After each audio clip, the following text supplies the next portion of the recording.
Hey, what's going on, everybody? I'm Dorian, and you're listening to Highway to Scale. It's a podcast in which we explore the ins and outs of business success and where we cover topics like validating business ideas, exploring different management styles, building products, launching them on the market, raising capital, and scaling your business.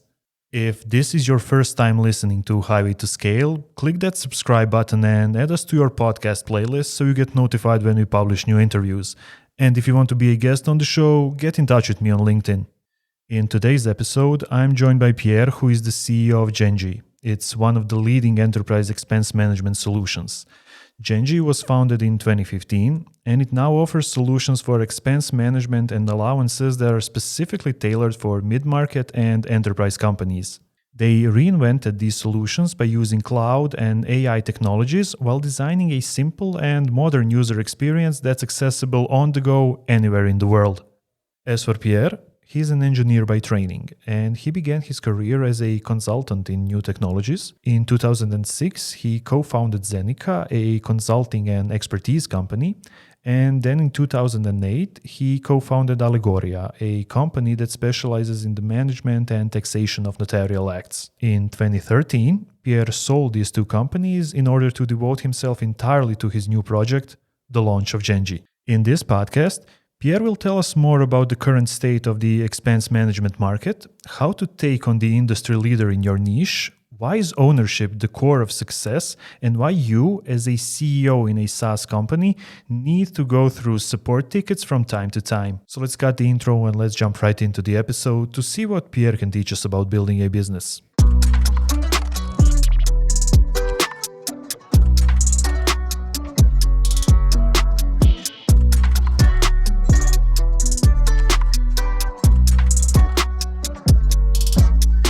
Pierre, it's so great to have you on the show. Welcome. Thank you, Dorian. Very nice to be on board as well. Okay, we'll start with the easy questions. Can you tell me more about Genji? How did it all start, and what are some of your main goals? So it was actually quite sort of simple, so this is my third company. I did two companies before. Both successfully exited, as we now say, and so I had I had bought previously some expense management software, and two different ones actually, like one French one in my first firm and an American one in the second firm, and I really felt like it wasn't really like the state of the art, like by a long shot, that it should have been. Yeah. And so when I started my second company, I was with Nicolas, which is my co-founder. And Nicolas tells me, expense management, like it's really something we could tackle. And I was like, what? No, expense management sounds very dull. Never want to do it. Like very, very bad idea, Nicolas. And he was like, oh, yes. And so I was thinking about it, and he was talking to me about, the classic sort of gaps, like in SaaS, there's a better UX. And I'm not really a better UX guy. Obviously, I love great UX, but I don't think this is a gap enough to start something. So I'm very sort of engineering, and so I sleep very much better at night when I know that I have like a much further gap tech advantage. And so the way I actually thought about it is, like all the solutions, like all the expense management, they actually tackle financial data, but they actually suck at automated data analytics, like all that sort of thing that actually humans do. And I thought that this was really like the decent gap and the interesting way to tackle that, like a really from a pure fintech point of view, and not from just like a workflow or like a tool point of view. And so hence sort of the genesis, and I was like, you know what, maybe we could do something in expense management. And Nicolas was like, yes, I told you, like better UX. And I said, no, like, well, yes, of course we want to do better UX, but it's not exactly what I sort of want also to put into that. So what are some of your main goals? What do you want to achieve with the company? So Well, it's gonna sound a bit lame, but I think we're at the point like the leader is like a behemoth. It has been standing unchallenged for nearly 30 years.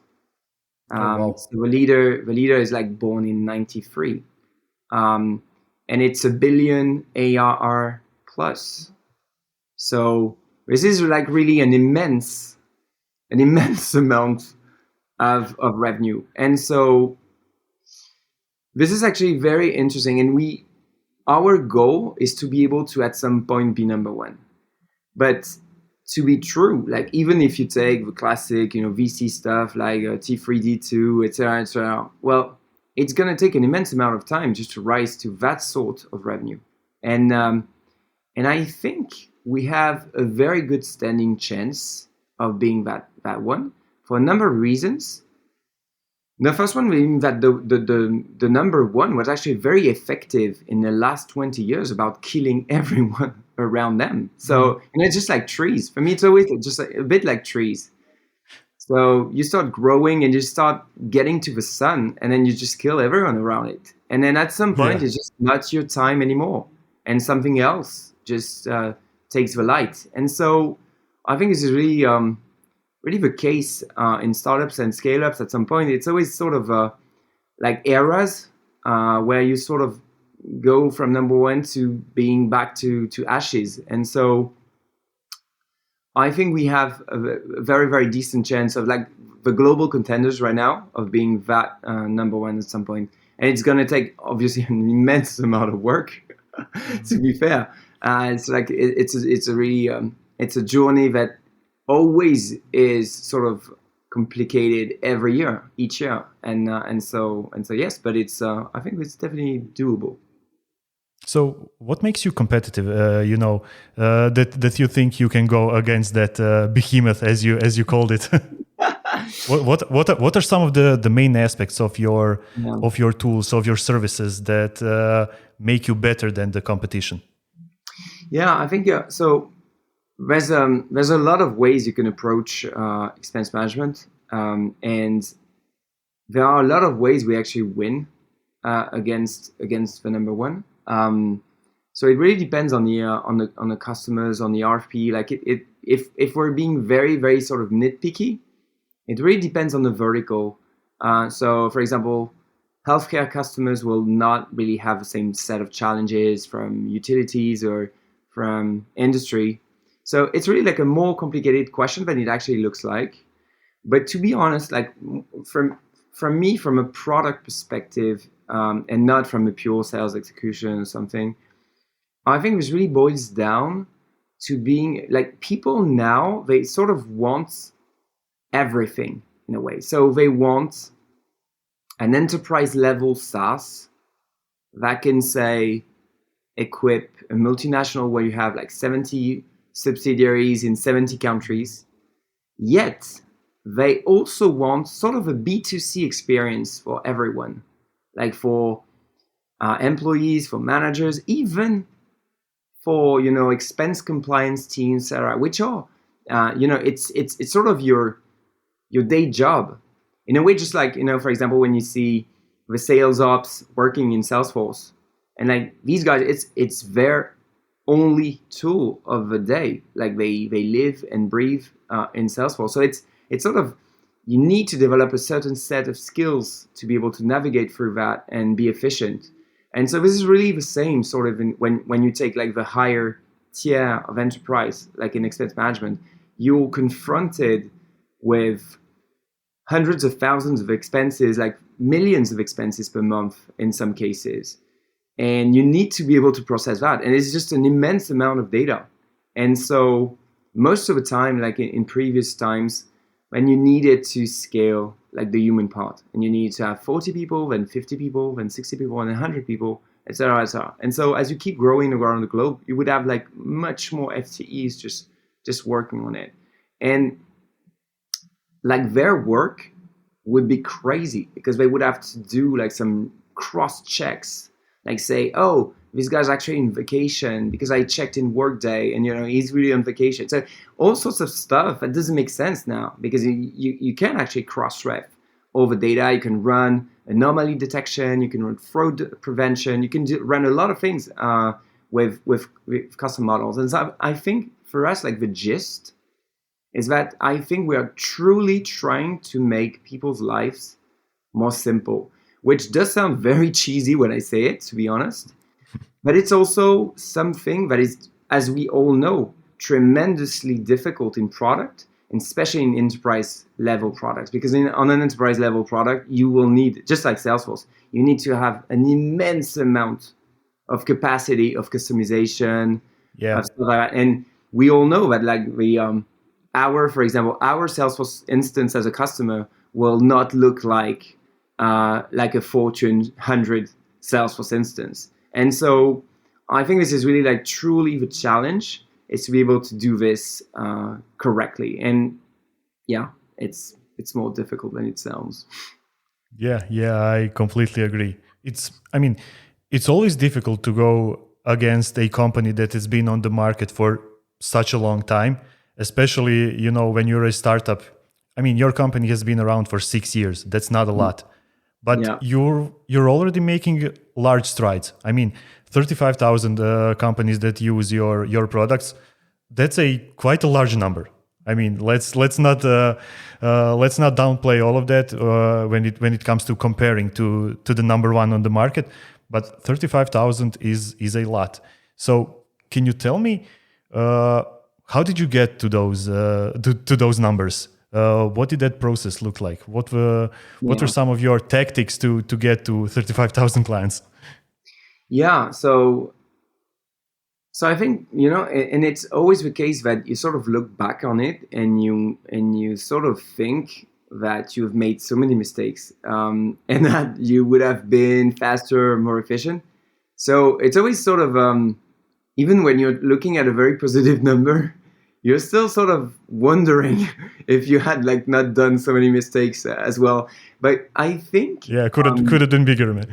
Yeah, true, and it's always sort of So you need to stop at some point, and I think this is really a good advice. But you sort of need to stay positive and keep your brain in a positive loop sometimes, because you always sort of go into thoughts about sort of what ifs. And so how did we do it? I think we sucked at marketing for a very long time, and now we don't.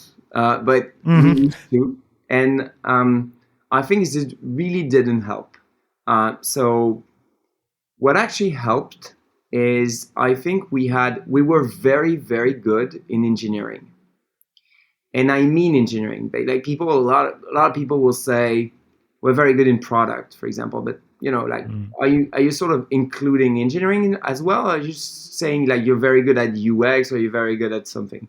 And I think our core competency, and I think Nicolas and I, we're both tech people. And so it's always like, and we can come back to that later, but I think it's really a very interesting point, is what is sort of your major? And a lot of people have heavy bias from their own major. And I think I also have major bias, and I try to sort of address it. But I have that sort of engineering bias. And so I always try to get some sort of elegant solution. And I think this has helped us actually tremendously, because we were able to grow into an enterprise level software without having to refactor like tons of time, without having to change the architecture for a lot of time. And I think also a lot of our tech decisions still stand, which I think was very key to not sort of going back and forth, which is a classic problem for most people.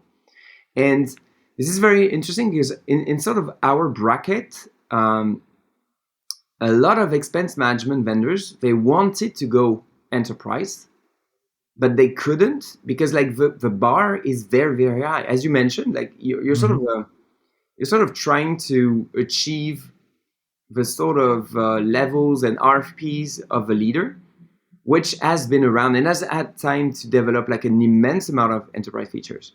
And so it is always so much more comforting when you're doing SMB, because it's sort of, you're selling to customers, because you're sort of an SMB yourself. And so yeah, true. This is so much easier.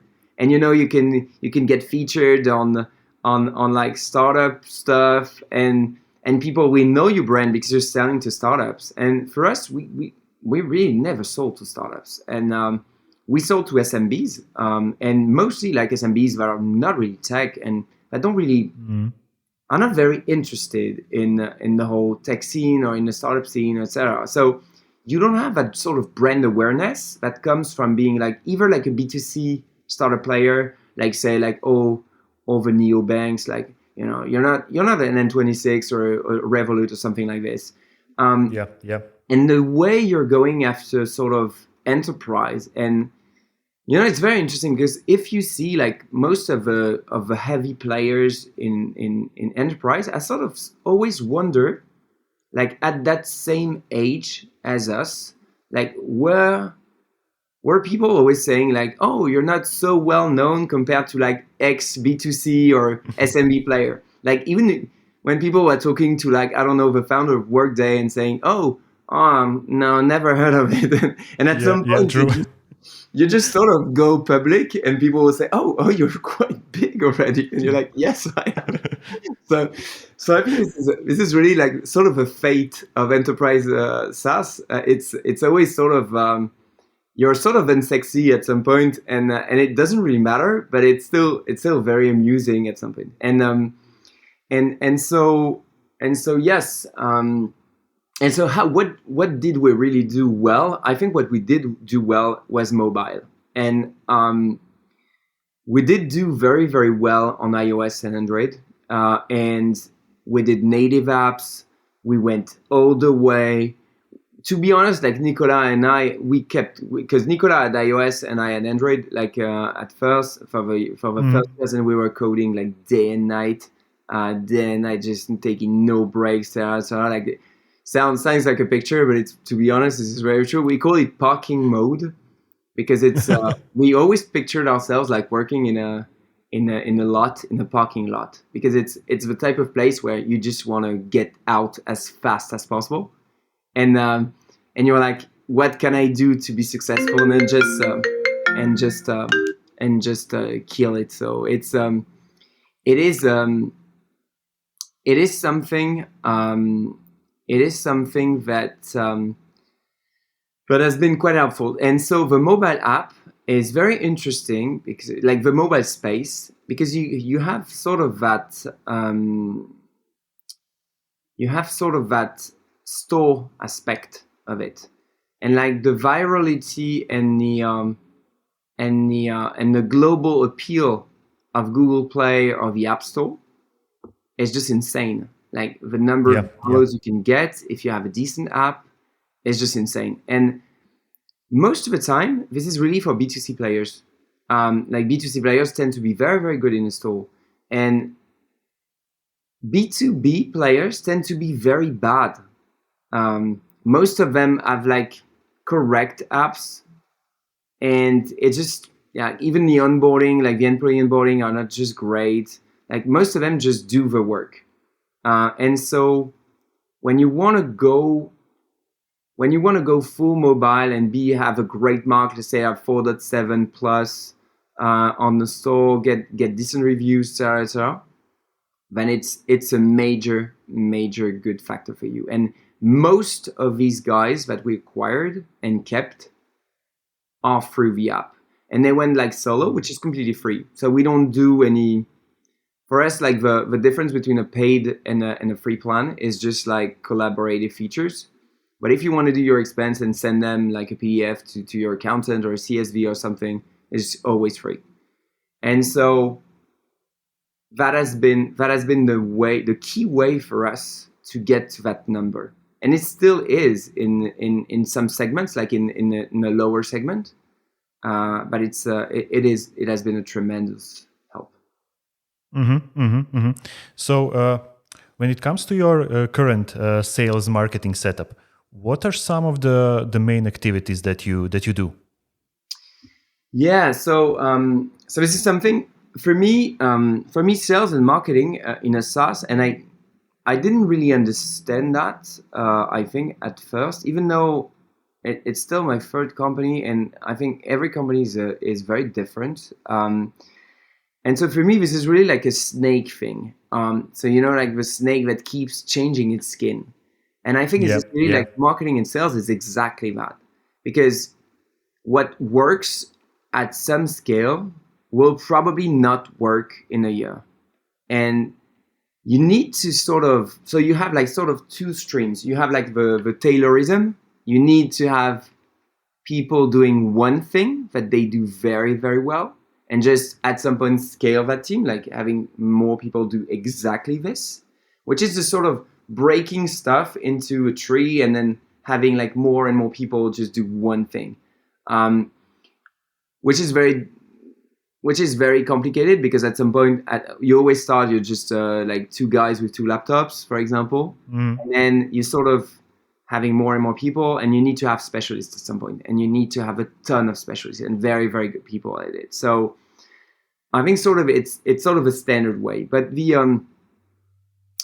way I would say, and we rebuilt, for example, our sales positioning, our the way we sort of do the handoff from SDR to account execs, like all that stuff we redid like this year.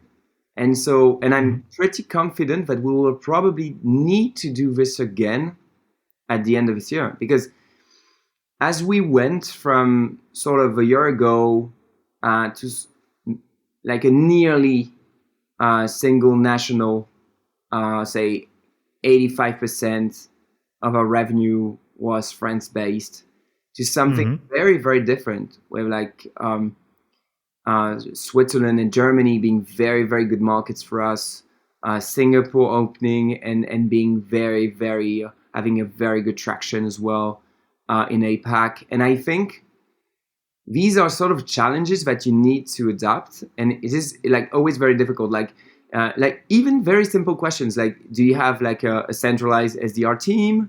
Do you have like multiple SDR teams? How do you address time difference? How do you address cultural sensitivity? Like all that stuff.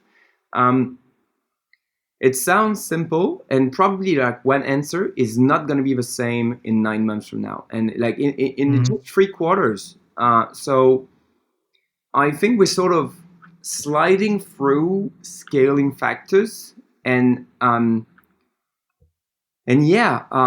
this is still like an sort of an uphill battle, like every 2 to 3 quarters, because you need to sort of understand, like, is it working well enough? Could I do something that would make it just way better? Why are people, and most of the time you have like some markets where you don't have enough data to actually understand like what is the right way or the wrong way. So you try to take like some educated guess, to be honest, and you sort of poke your way through it. But I think, the sales and marketing, I think at some point, this is really like the definitive key. If you have a good product, if it's just, you keep on having good features, like the sales and marketing is really the very, very complicated part. And every year just brings its set of challenges. And I think this is for example something that I have sort of a strong bias against. So coming from a tech perspective, I always see some part of sales and marketing as being complicated in a way. And I think this is something that you're always sort of as good as the part in your company that you don't really understand. And so this is sort of a weak link thing. And so for me, I've been spending like an immense amount of time on sales and marketing, because I think this is really like the key for us for growth. And this is really, you really need to have a deep understanding of how it works in your company. And it sounds sort of very control freak in a way, but I really need to understand, like from a demo request, like exactly what happens. Like which SDR, like what is exactly the way this is going to be sent to that SDR? how he's going to address or she is going to address like the problem, call back, etc., like route it through to an AE. What's the territory, that sort of thing. And I think it's really because if you find it like boring or stuff like that, you tend to sort of just put it under the rug, and exactly. It doesn't work at some point, and you will probably lose a ton of deals, and you will probably lose a ton of opportunities that you shouldn't have lost. And so I think really putting the work in those parts is just tremendously important. Maybe more, and if I'm being sort of a bit cheeky, I think, like, for example, a lot of American firms, they tend to be very less product oriented and very much more product marketing oriented. Like the CEO is a very, very good pitcher. He's a very good pitcher. He has a very good vision. Like engineering is just not even correctly addressing the problem, but it doesn't really matter. Like people are really buying the vision. And like a CEO just does tap dancing like all through, just to keep the customers from churning until it gets to a point where the product works. And I think in Europe, this is very different. Like people tend to be much more marketing averse, especially in enterprise, and they want to see the product. Like, is it really doing what you're saying it does? And I think it's a sort of a European versus US, yeah. And for example, I see like Asia, like in Singapore as well, like people want to see if it works. They are not really going to trust you on this. You can pitch like 2-year vision. You can pitch a lot of things. It doesn't really matter. At some point, like they want to see like, does the ROI is there? Like is it true? And so I think this is really a lot of pros and cons into sort of, are we lucky to be born Europeans or not? That sort of thing. And I think this really boils down to pros and cons, because it's just a fact in a way. But yeah, it does sort of shape the way you have that sort of product marketing, and then marketing sort of a chain. And yeah, so it's a very interesting thing, I think. Yeah, you're completely correct, because a lot of guests that I had on the podcast said exactly the same thing. When you go to the US, the mindset is completely different. There's a lot more money, especially when it comes to investments. So people and investors are not really looking this deep into the tech side of the product. They are looking for the story. If the story is good, that means the people will buy it. That means I'm going to invest in it, and let's say in a couple of years make a successful exit. That's the story. At least it seems to me, of the US side. We Europeans, I mean, we don't have such a strong, startup culture yet. There is a lot less money when it comes to investment, so everyone's a bit more careful. That's very true. And I think, obviously the situation is changing slowly over time, but still, it's going to take some time to be sort of up to parity. You're right. There's definitely like there's a very, very different mindset from what is considered like an MVP, for example, an acceptable MVP for a customer, and it's not something like a lot of people will actually say, because but it's very true. I find it also very, very true. Okay, let's talk a bit more about you, especially you as in your role as a CEO. You mentioned that you have a co-founder. So can you tell me, what are you focused on? What's he focused on? What is the dynamic between the two of you within the company? Yeah, so Nicolas, I've known Nicolas for, I think, 2003. So it's been quite a while. And so in the company, actually, Nicolas is focused mostly on delivery. So he's overseeing delivery, a lot of aspects on product which are tied to customer feedback, and so I think that's really a main thing. And then on sort of a downstream, which is support, which is very important for us. It's something, support is always an interesting topic because not a lot of software vendor will actually talk about their support. Yeah, true. And I think it's going to really be like either a major advantage for you or a major problem. And it really depends on the way you see it, like as a sort of ROI or not, or NPS or CSAT. And so, yeah, for us, this is really key. And yeah, so Nicolas sees really all sort of from delivery to downstream. I still oversee engineering. Well, I've got some great VPs as well. So to be honest, like hiring better people than yourself is always key. Yeah, that is true. But yeah, so I oversee engineering, sales, marketing, which is revenue for us now. This is sort of in a new pyramid, which is called revenue, sort of now sort of classic. And then yeah, so in revenue is like marketing, sales, and solution management, which is a sort of pre-sales and product marketing. And then finance, HR, G&A, and so for example, I'm the one like that does fundraising, etc., etc. So you sort of need to have like sort of these defined roles, I think, so you can sort of grow into that role and understand like what the dynamics are, because you really need to sort of focus to be very good at what you do. I think this is like Taylorism also applies to C-level exec, I think, and so. And so yeah, so that's the dynamic. So what's your management style like? How would you describe yourself?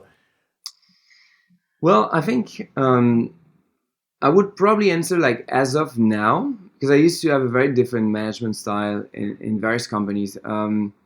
If I take, for example, my first company, I had a very, very different management style where 95 plus like tech people.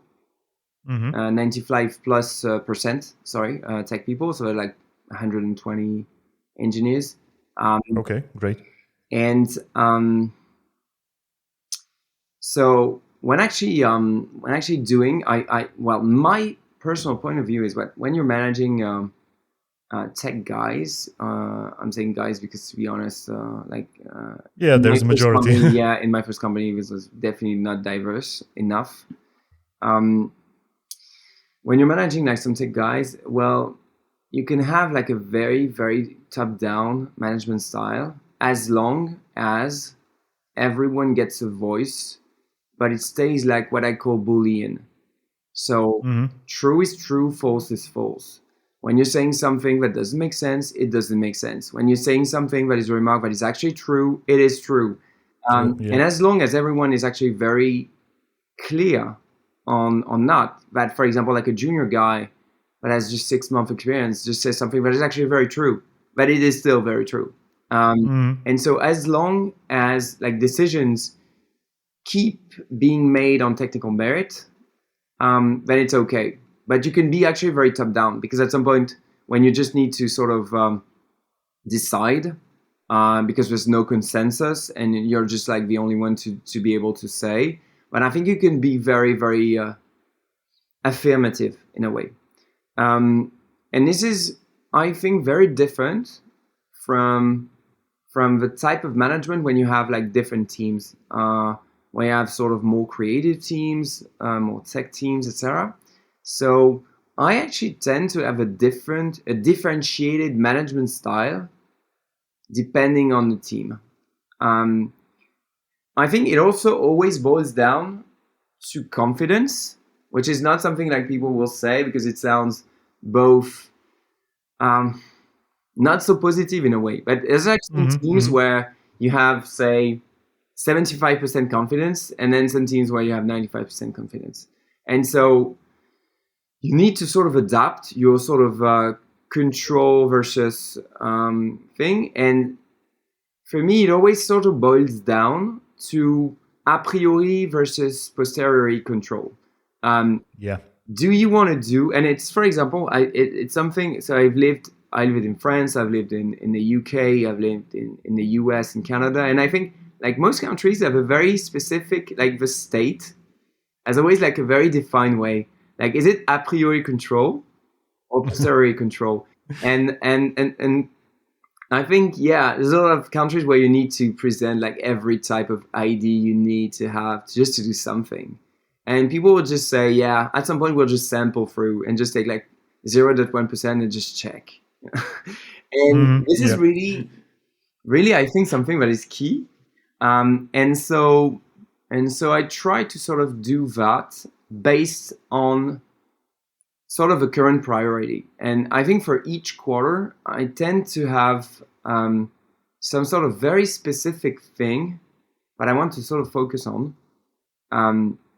It could be, I don't know, something in the marketing funnel. It could be something in sales efficiency. Or it could be something in product that I really deeply care about, that I want to see realized. And for me, my sort of guiding metric, so it will be very unscientific, what I'm going to say, but my sort of guiding metric is the amount of sweat I need to have to make something happen. And there's some stuff that I truly desire to have happen, but I don't want to break a sweat doing it. And I don't I want to see someone take ownership and drive it through. And I don't want to like interfere in any way, because I think this will both not enable that person to do it again when needed, and this will probably have adverse consequences in the future, because you will have sort of forced some stuff. And for me, this is I will take like an analogy, and I think this is really just like skiing or snowboarding. And you're sort of deciding to turn, and then your body just does the move. And then at some point later on, like with latency, you will start turning, like on the snowboard mostly. But it is that sort of same stuff, I think, for management. You sort of need to understand what the effort is, and you sort of need to understand, do you need to put in the effort? Because like the natural way like humans will do, and what I used to do a lot previously, like, and it was definitely a mistake a lot of years back, I used to push through. I used to push a lot. I used to say, okay, if at this point this is not done, I will do it. And yeah, of course, this gets things done. But yeah, you need to sort of have a sort of error acceptance rate. Like, for example, if I take like some marketing write-ups, are always something very difficult, because people are trying to, it's just like in ancient Greece, like they would sort of cut open an animal and just say, oh yeah. And so like the CEO said something, they said, we're going to market that feature. And like marketing says, interesting. Like product marketing has said, this is like these bullet points. And then we'll just write some stuff up. But probably it doesn't really, there's like a 10% error rate from what you actually see when you talk to customers. And you said, that it's actually not exactly the way you would have pitched it. And most of the time, at some point, you need to enable some people to do your work for you, and to be able to do something that is just 99% correct. And you will say, that is true. You could add this. And you're like, and you get like such an intense satisfaction when you get to that point. And you're like, wow. Because most of the time, like my brain, at least, I am sort of trained to just say, I will probably need 30 minutes to proofread this. And then sometimes it happens, and you just proof it in 5 minutes, and you're like, wow. And you have like such a massive check mark. And so for me, and definitely at some point, we're going to be, I think, very honest. It boils down to having the right people. It boils down to having sufficient money to be able to bring in the best talent. And it is also very cheesy to say this, but it is like the only sort of way through, because you need at some point, when you're starting, you're just doing everything by yourself. You're just scrapping through. You're just having people that are very, very good at nothing but jack of all trades. And then at some Yeah, point you true. start bringing like some talent that is just here to sort of reproduce. They're not really reproducing though, but to be honest, they just know the domain space very well, much more probably than you will know. So they know like the key metrics, they know that sort of stuff, they know the benchmark. True. True. Yeah. And so I think for me, like my management style obviously is, I think, easier now, way, way, way easier. Now that I have some people like clearly our executive committee is just like great people, very great people, and so this is just so much easier because you're just spending more time just aligning people instead of doing or just guiding through. You're just trying to make everyone collaborate on something, and especially on topics that are multi-dimensional, like stuff that will actually touch both product, both engineering, and both, for example, marketing, because this will like change some stuff in the way you market the product. And so you just have more time just doing sort of basic management in a way. And I think this is really just so much easier. It's just so much easier, especially when you have like the series and you have rounds. And so obviously when you have rounds, you don't have any time to do some stuff. So, well, you have just way, way, way less time. And so you really need to have seniors that will keep on pushing through while you just work on your next round, on your pitch, on something, on like the metrics and gathering stuff. So so that is just tremendously helpful to have.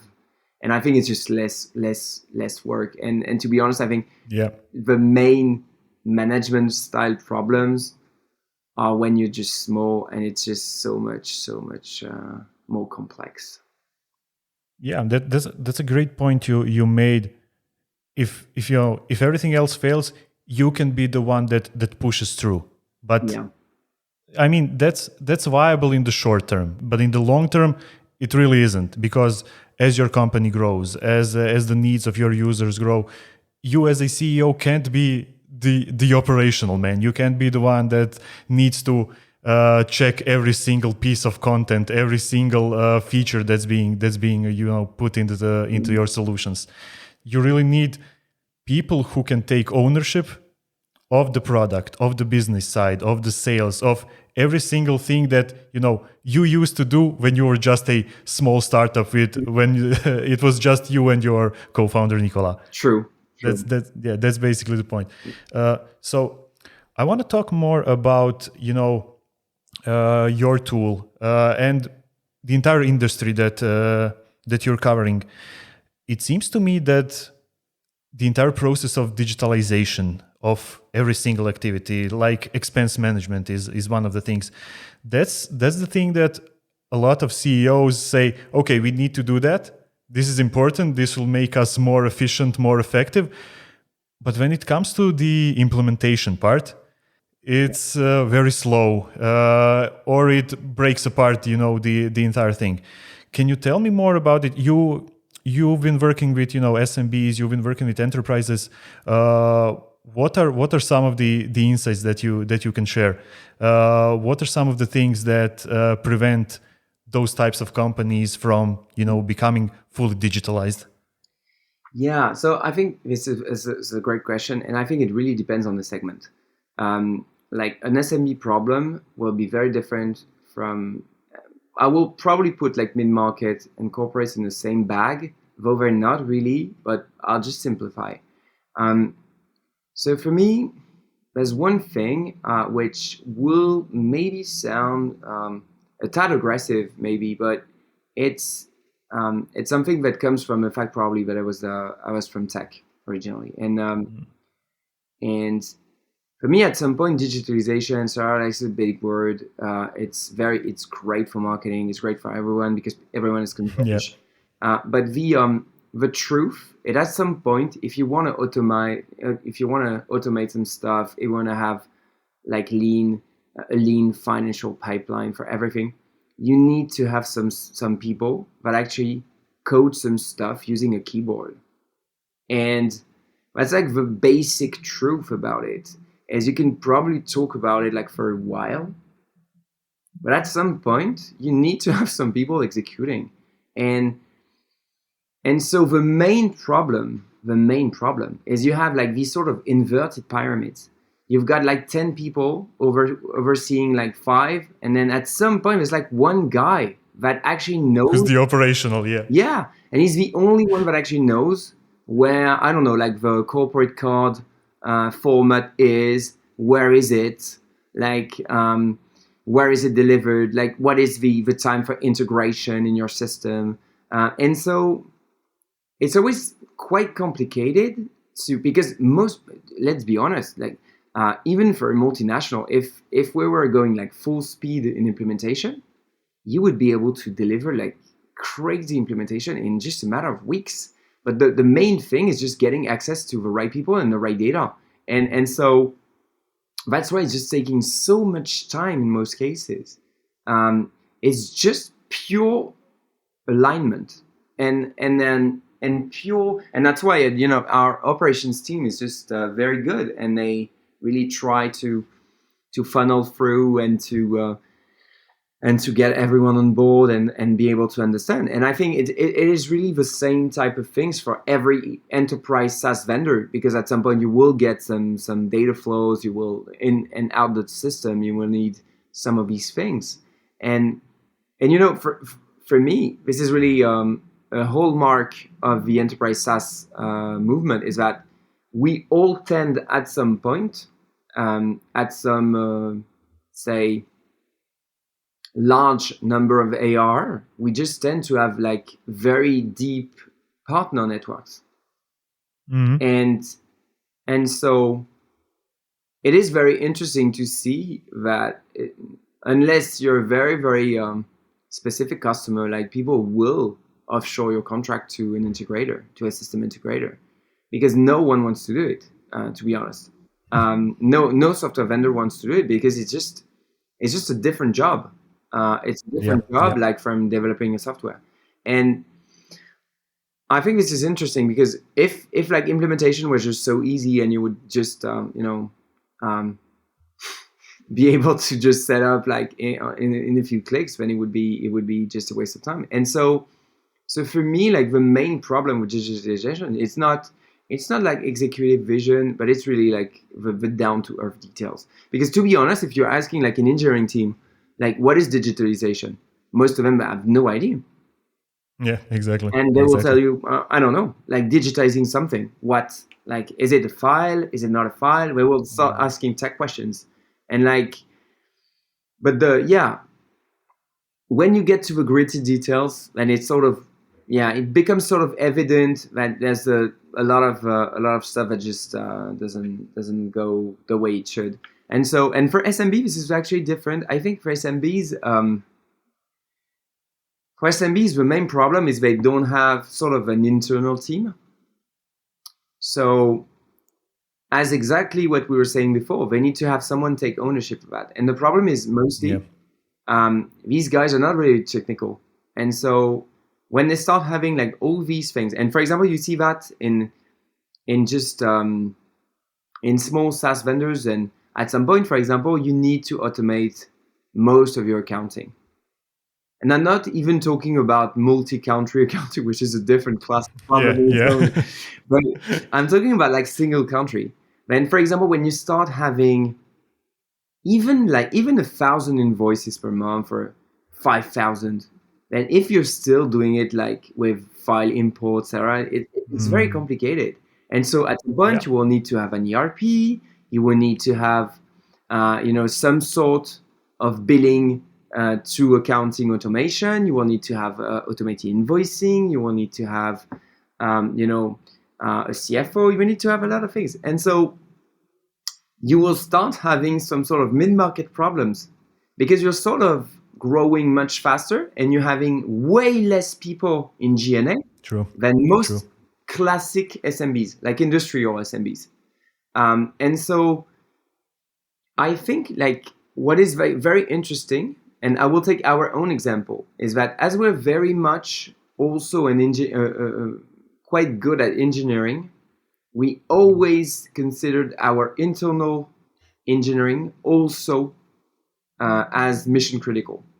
And so, for example, our financial flows, like fetching from all our bank accounts anywhere in the world, like getting reconciliation from invoicing to bank, etc., to transaction. This is very important to us because we don't want to grow in G&A. We don't want to have dozens of people just checking lines all day. And so I think is at some point, do you want to spend some money having some people just type some code and just type some stuff? And you need to have that. And if you don't want it, when you sort of end up with half-baked solutions, and so that's sort of a problem as well with SMB players, is that when you see the SMB SaaS, they have high churn because like people will say, oh, this one is actually better. Like it just solves, but it also brings more problem in some of the space. And so people would churn and try some different stuff because like the best solution for them doesn't really exist.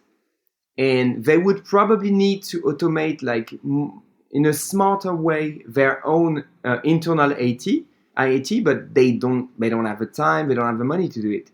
And so I think that's sort of the single most difficult problem to solve is just getting that ownership and getting that technology, that minimal technology to just do it.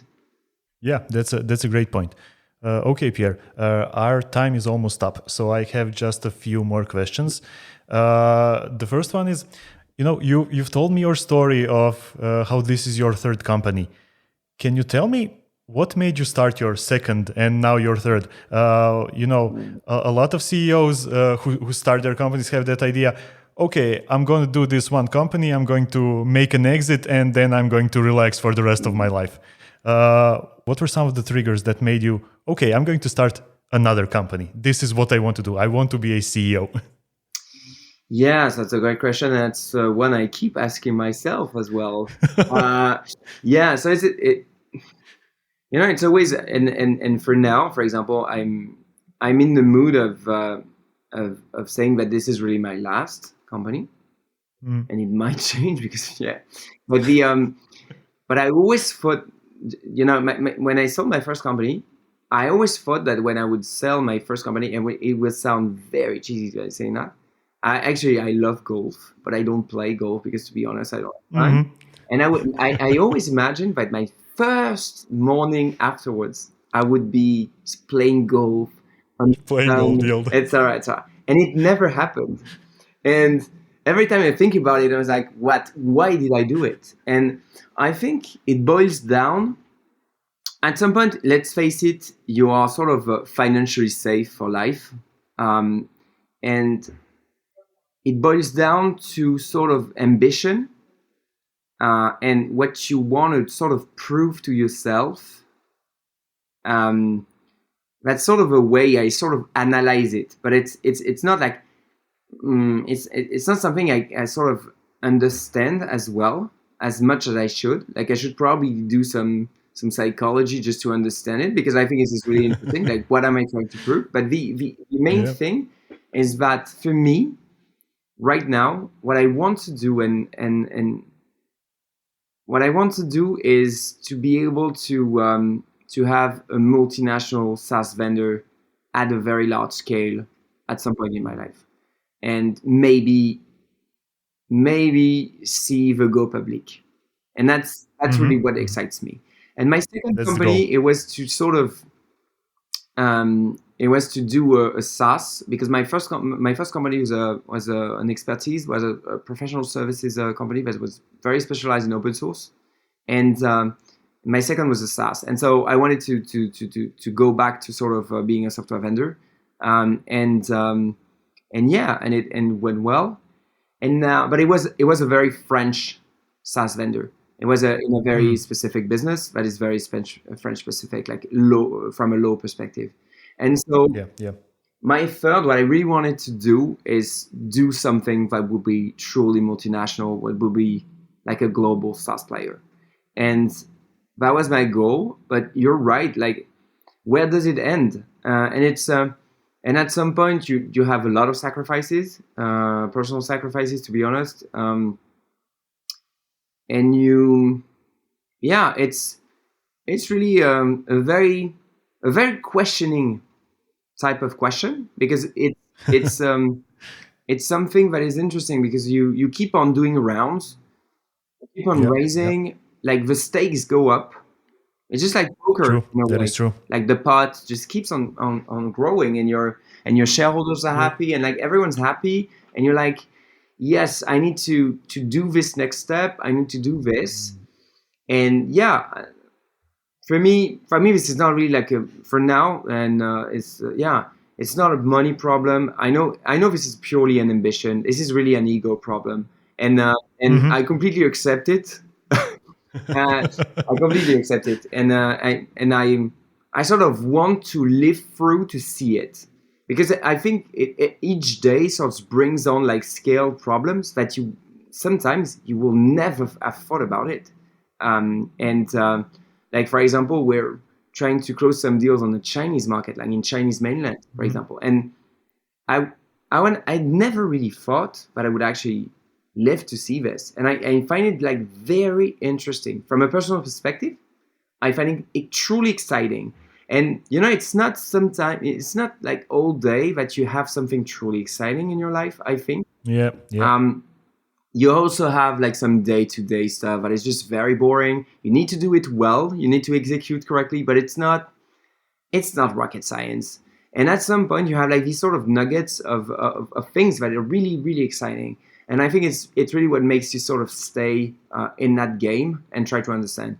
But you're right, at some point, I think maybe it's going to be my last, because at some point you need to sort of understand like what you want to do after that in life. Maybe at some point it doesn't make sense to do another one.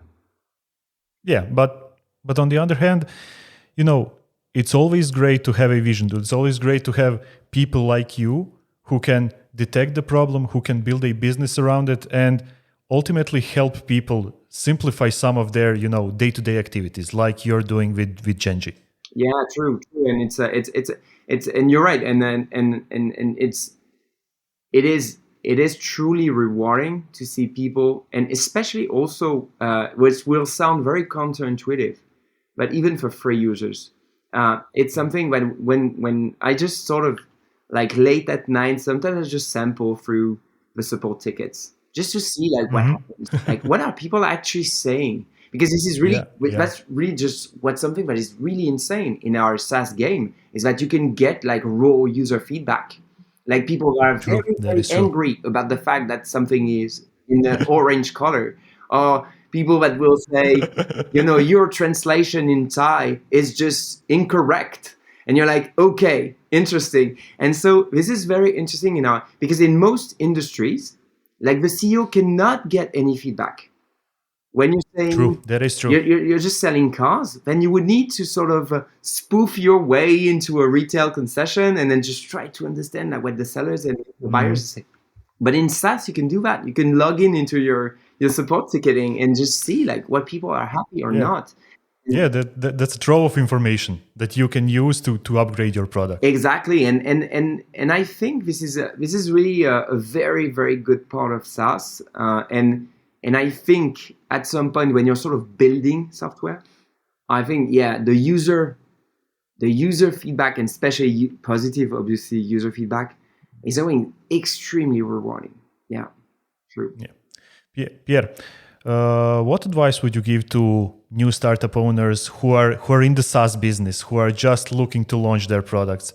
What do they need to know? What do they need to think about? What do they need to be aware of? Yeah, so it's a very good question, and I think, to be honest, it's a very good time to be in SaaS, obviously, and I would try to understand like from the get-go, and it's probably going to be wrong, so it's not really, but what it's actually interesting is thinking about it. It's not really like finding the answers, but I would try to understand like more about, do I need to get funded? Why not? Can I bootstrap? Can I not bootstrap? What are my competitors doing? Because most of the time people think that this is their own choice, like they can bootstrap or not, but it's not really. Like if you're in a bootstrap business and then someone comes in and just has 100 million Series A, then suddenly like it's not a bootstrap business anymore. And so it's not your decision in a way, and you need to be sort of safe with that. But it's still a competition, and when it's a competition, then yeah, sometimes it's gonna get ugly. And we know in SaaS that sometimes it's a winner takes all, or nearly all. True. And so this is very different when you're selling, I don't know, automobile parts or something, then you can maybe lower your price just to get contracts. You can sort of sneak your way through to be number two.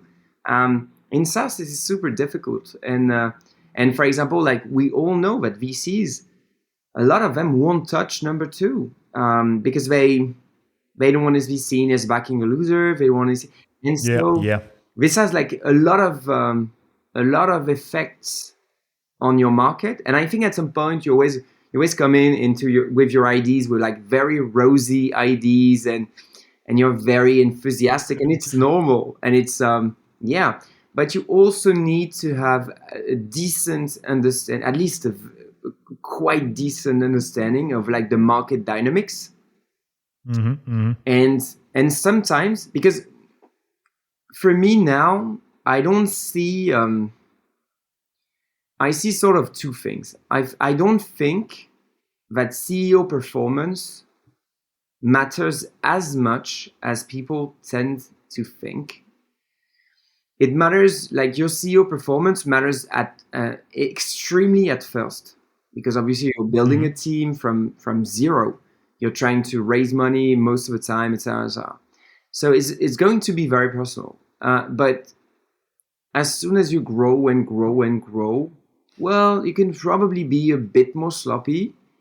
The main thing, and obviously, you don't want to be, but it's still like a bias. I think what really matters at some point is like the time to market. And some guys, let's face it, we all know like some guys that are just CEOs that are not very good, but they have like a product that has been just exactly to market, exactly on the right time, and they went to being, that is correct, to being like a unicorn or something like this. And so for most people that are struggling, it can seem unfair, but it's not really unfair. Like there's not a lot of ways in the world that are justice based, and not a lot of things are actually fair.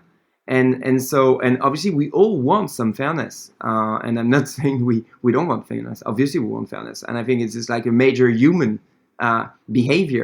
Correct, yeah. But it's true that your timing, and you cannot control it. Sometimes it just happens. Yeah, you're the lotto winner, and so your timing will actually matter a lot, and you cannot know it because most of the time your product will be ready like, I don't know, a year and a half after that. It will be like at least decent, traction enough. And so it's still already a long time for sort of market effects. And so, you don't know. Maybe you will come back like at exactly the right time. You will be sort of a Zoom in a pandemic style. And are you a very good CEO? No one knows. No one knows. But the market traction is just great. And so every VC will back down someone that just says, I'm at 5.6 times this year. And you can be probably like the poorest CEO ever. Like people will say, you're really great. You're really great. You're really great. Here's the investment. That is true. You're completely correct about this timing, because a lot of companies miss the timing altogether, or have that story, we were so early, nobody could understand what we were doing. And then a couple of years later, when they were at the right time, there were a bunch of competitors that just ate them. Yeah, that's very true. And especially when you have like an enormous player in your space that is just good at copying some stuff at the right time, and they have like an enormous marketing power just to be able to sort of make it more acceptable. And so yes, I think this is really like a very, very, very great pitfall to not fall into. That is true. Okay, Pierre, last question. What can we expect from you and Genji in the next couple of years? What are some of your main plans? Yeah, so, well, more market expansion, and that means a new round. So we have, like, expense management, we're sort of gifted to be in a space where you can sell to any country. Like, everyone has expenses. Be it, I don't know, Mongolia or China, whatever. Like, each country has its own set of problems around business expenses. So that's quite scalable. And so for us, like, we're doing a next round, sort of end of this fiscal year to sort of Q1 2022, depending on a few variables. And so this will probably mean some market expansion, maybe the US. We'll see. We'll see how the stars are aligned on the market entry, because you need to be very thoughtful of the amount of money you're willing to invest in entering. And so that's definitely the main point for us is, being just way more aggressive in terms of market expansion. And there's a lot of countries where we're hiring, sort of a nucleus of people like SDRs, AEs, pre-sales, just to bring in like a decent team to a country where we're not physically present. So this is going to be that. Also, working on indirect, I think it's most of the time what people don't really talk about. But I think having a very good partner base, like having a very trustful and having trusted relationship with our partners is something that is very, very important to us throughout the world. So that's definitely something I look forward to it as well, which I found very, very. I'm very enthusiastic about it. So yeah, and it's also brings you to markets you wouldn't have done directly.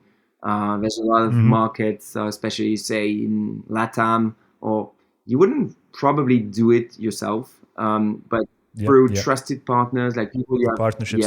You have good relationships. They're trusted.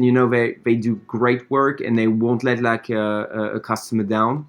And it's very, very interesting to do a deal. Okay, Pierre, great. This really sounds amazing, and I'm really looking forward to following what happens with your company in the future. Well, thank you, Dorian. Thank you so much. We are done. I really want to thank you for joining me on this podcast, for sharing the story of Genji, for sharing the story and the advice for new startup owners, because I think we can learn a lot from your way, your path. You've built 3 companies, they are successful. You have a lot of clients, and that's basically something that a lot of new startup owners want to achieve. So once again, thanks for sharing all of this great insights. It's my pleasure, Dorian. Thank you so much. And we are done. If you stuck with us until the end, here are a few key takeaways from this episode that I want you to remember. Number 1, when it comes to marketing and sales, what works when you're of a certain scale won't work in a year when you grow. To continually get results, you always need to tailor and upgrade your approach and activities. Number 2, if you want to build a high-performing team, you need to promote ownership throughout the company. Even if you, as a CEO, want something extremely badly, don't fall into the trap of immediately doing it yourself. Let your team propose the idea and build it. That will enable you to focus on stuff that's more important in the long run. And number 3, if you're running a SaaS company, check out the support tickets from time to time. They are a treasure chest full of valuable insights and direct feedback from your customers. And they can be the ticket you need to take down the market leader in your category. Now, before you sign off, don't forget to subscribe so you get notified when we publish new episodes. And leave us a review if you enjoyed this podcast and learned something new. It'll be highly appreciated. Also, if you want to be a guest on the show, shoot me an email or hit me up on LinkedIn. My contact info is down in the description. And that's it. I'm Dorian. You've been listening to Highway to Scale, and I'll see you all in the next episode.